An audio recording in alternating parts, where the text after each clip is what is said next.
My kids grew up here. I think Jennifer was 6 when we moved into this house, and my son was 11. And this has just always been where they grew up. All their memories are here. This is a gathering place for holidays, special cookouts, and I wanted it to be that for my grandkids as well. So when I found out it was destroyed, it was really hard. It is the deadliest South Carolina tornado outbreak since March of 1994. Many residents say they have never experienced this type of devastation. Some say they saw their homes destroyed in a matter of just seconds.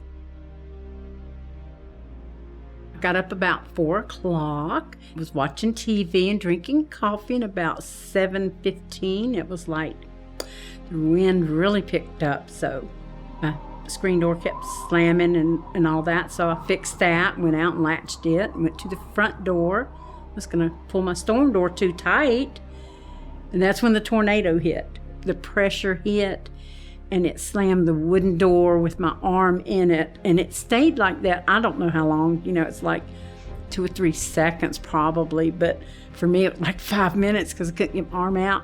Then the pressure was gone, the door opened up, and I got my arm out, and I saw what had happened, and my grandson was in his room sleeping, so he came in and helped me with the towel, and he called his mom. So without that, I don't know where I would be, because I think I went into shock. So I ran out the house and got to the front of the neighborhood and got about a quarter of a mile down Dennis Boulevard, and the trees were down.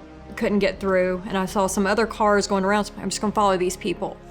I could see the tree all in these windows and just heard rain coming in. Once I got in there, they unbandaged my arm from the towel and put a clean bandage on it and said that we were going to have to transport you to the hospital. You're going to have surgery on your hand. And I didn't want to go. Never been to the hospital except for birthing babies. And to have to go alone was even tougher. So they said,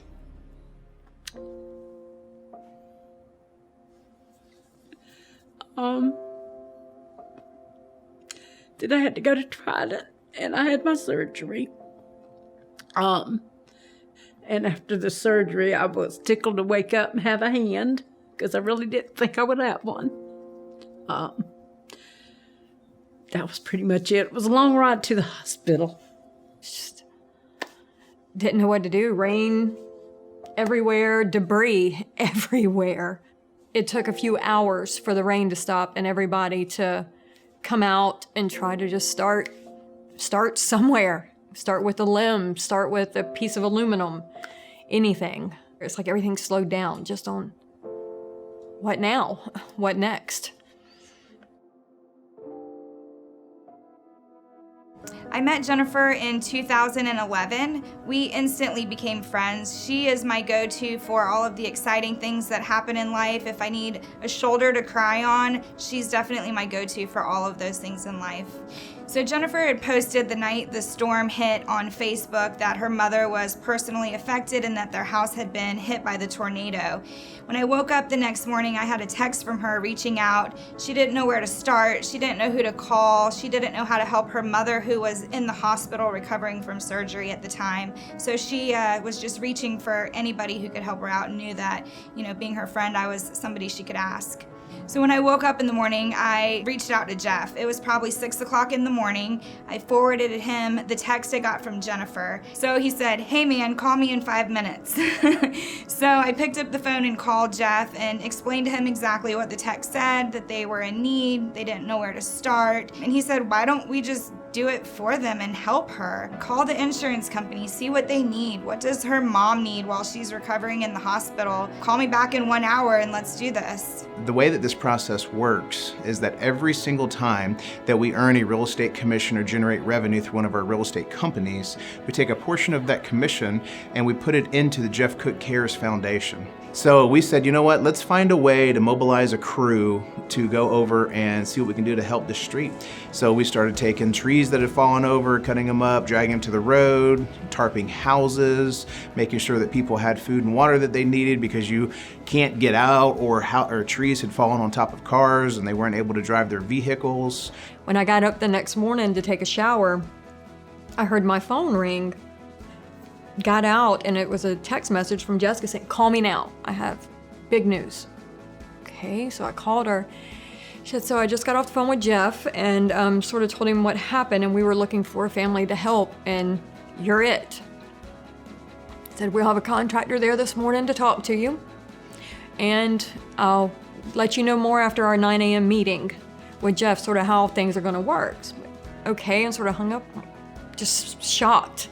She called me back at about 10, said, "We're gonna have volunteers over there to help you clean up, anything you need.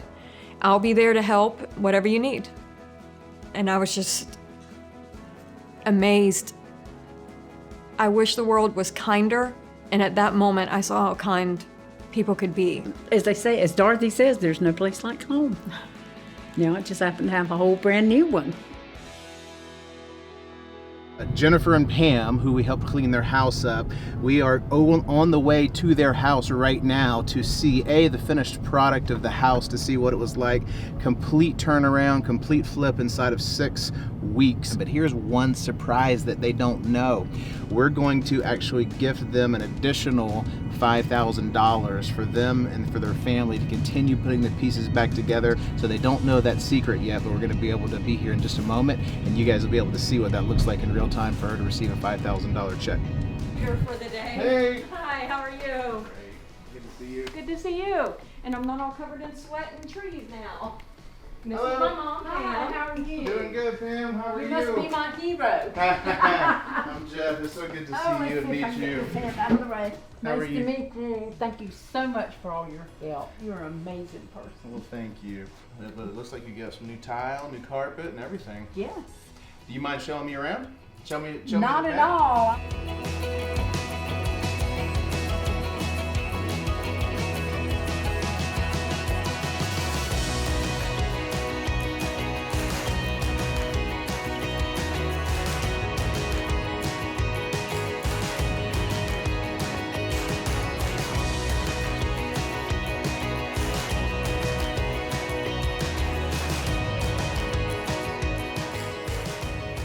Well, I want to tell you one more piece of good news. That number that was submitted to State Farm, after they deducted $5,000, Shan's agreed to take that lower amount.